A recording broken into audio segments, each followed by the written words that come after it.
Good morning, everybody. I got a couple things I want to talk about real quick. Well, as quick as I can. There's quite a bit more things I want to talk about, but I don't want to get too long. I will talk about them in a different video. Um, so I'm going to try to keep to a Monday, Wednesday, Friday schedule. I might do some other here and there in between if something comes up, something gets me fired up or whatever. So all the more reason, subscribe, click on the little bell so that way you'll get a notification every time I post a video. So this morning, let's start off with let's see. Let's start off with this one here. So Eskimo Pies now are the latest brand to change their name because people feel it's racist. And the owner of Eskimo Pie changed a derogatory name. Owner of Eskimo Pie is changing its name and marketing of the nearly century-old chocolate-covered ice cream bar, the latest brand to reckon with racially charged logos and marketing. We are committed to being a part of the solution on racial equality and recognize the term is derogatory. Head of marketing for its parent, Dryer's Grand Ice Cream, the U.S. subsidiary for Fennery, in a statement. This move is part of a larger review to ensure our company and brands reflect our people's values. The treat was patented by Christian Kent Nelson of Ohio and his business partner Russell Stover in 1922. There's a growing list of rethinking their marketing in the week so Black Lives Matter protests. Aunt Jemima is going down. I'm sure Uncle Ben's. I'm sure there's several others that I'm missing. It's come on. It's gonna spread. You'll get Mrs. Butterworth. So for some reason it wouldn't surprise me if you see something with KFC even. Hey, why is Colonel Sanders a white guy? Why can't he be a black guy? It's insanity.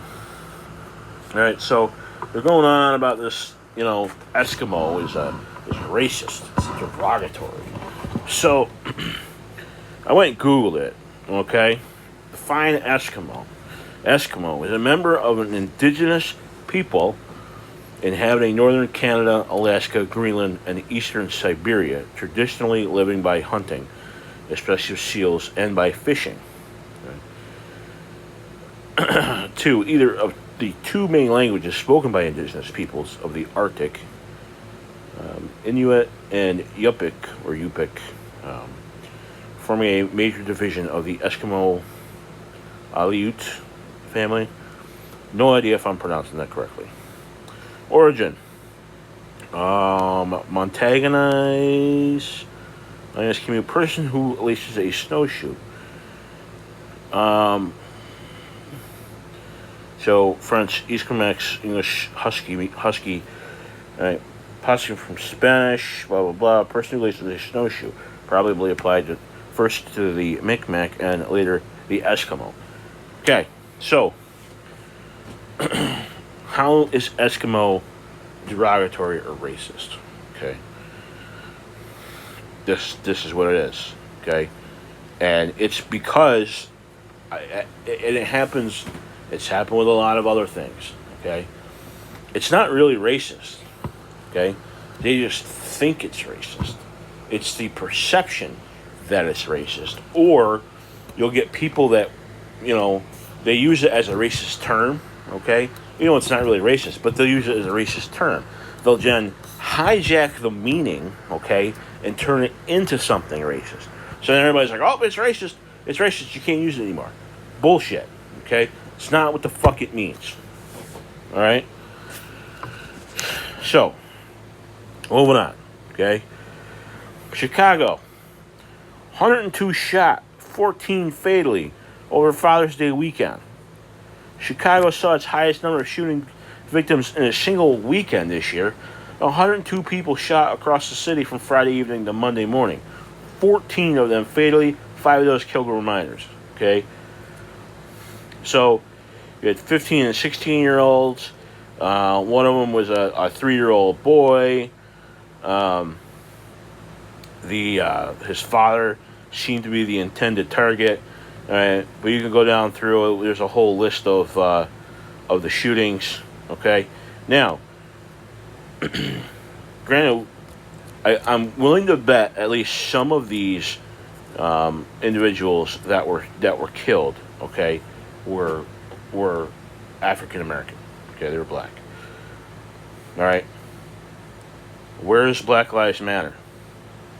Are they gonna come out and are they gonna do something over this? Are they gonna protest or whatever? All right. Based on their past events, I bet they won't. Right? They won't even acknowledge this because that's how they roll. Okay, that's how they are. Okay, you only hear about them when a black person is killed by a white person. In fact, some of them even think that black on black crime doesn't exist. Okay, I don't know how the hell you think that, but okay, got to keep up with the whole Black Lives Matter. All right, so Daily Mail.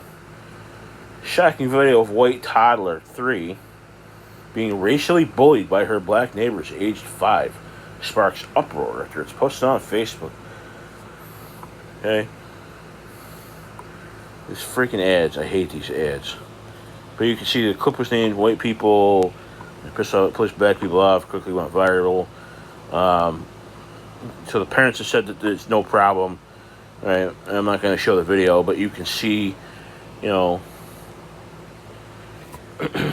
these kids getting physical. But Black Lives Matter. Okay?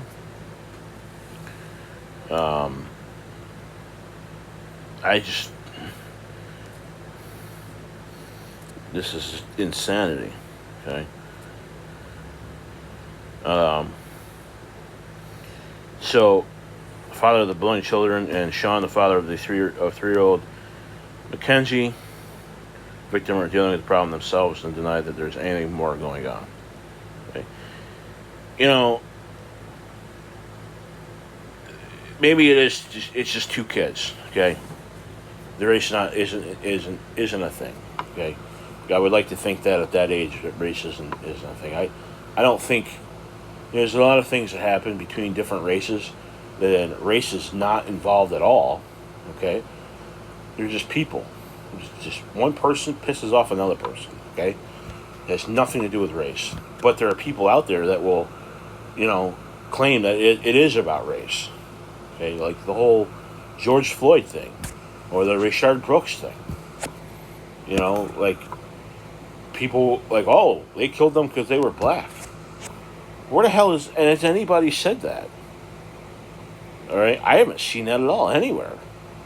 I don't see how people are making it a race thing. I don't see that at all. But there are people that would, if this were the other way around, okay, if this were 2 white kids doing this to a black kid, it would be, there would be protests. It would add to the narrative. Okay, they would use that to their narrative, and fuel the racist fire. Okay, so here's another one. Macys debunks narrative after black man viciously attacks white man in viral video. All right, video of a black man viciously beating a white man. The Michigan Macys department store went viral last week. Man who filmed the beatdown claimed the white man, a store employee, said the N-word, therefore provoking the attack. That man, a 22-year-old rapper whose brother is responsible for the beating, told New York Post his brother was driven by instinct. Just the fact that the remark that he said that we all heard, and just what else were we supposed to do in this age and time, he didn't know what else to do. That was just his instinct. Okay?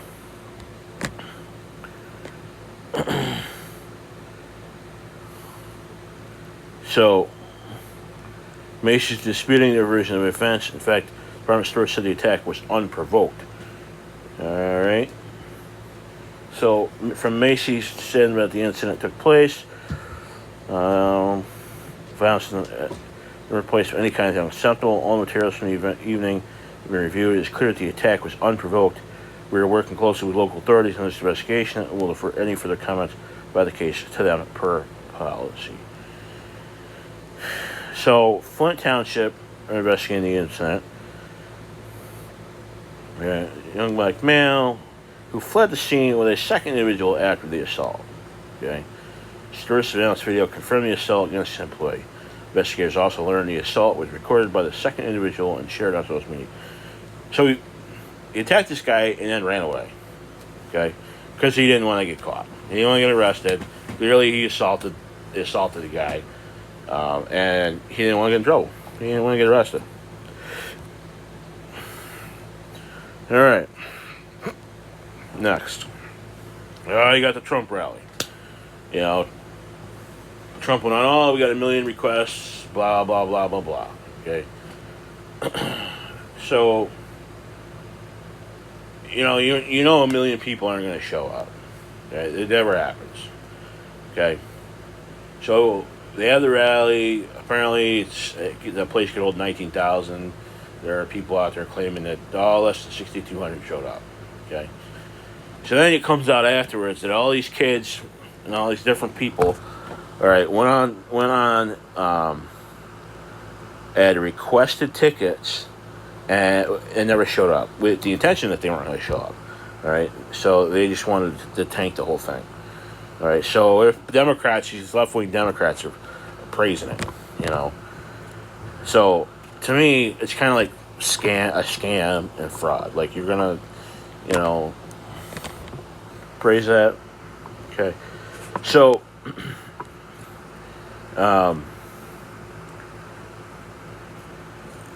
They go through and they praise us. Like all these kids on TikTok went through and they requested tickets and